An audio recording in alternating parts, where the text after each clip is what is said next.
అన్ని అబద్ధాలే. Free cylinder అన్నారు, లేదు. ఫ్రీ బస్ అన్నారు, లేదు.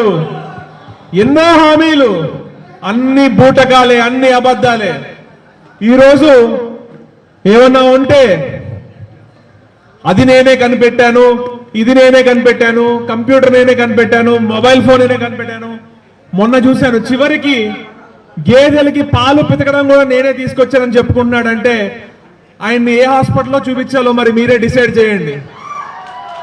అలానే అమ్మ ఒడి అనేది జగన్మోహన్ రెడ్డి గారి మానస పుత్రిక, దాన్ని పేరు మార్చి తల్లికి వందనం అని పెట్టి నా కొడుకు బుర్రలోంచి వచ్చిన ఐడియా అంటున్నారు. ఆ పప్పు గారికి వస్తుందా ఇలాంటి ఐడియాలు? ఒకళ్ళ దగ్గర నుంచి లాక్కోవడమే కానీ ఒకరికి పెట్టడం రాని ప్రభుత్వం ఈ టీడీపీ ప్రభుత్వం. ఇవన్నీ మనం ప్రజల్లోకి తీసుకెళ్ళాలి. అది ప్రజల్లోకి గడప గడపకి వెళ్ళాలంటే అది కేవలం ఇక్కడ ఉన్న నాయకులు కార్యకర్తల వల్లే సాధ్యం అని చెప్పి నేను తెలియజేసుకున్నాను.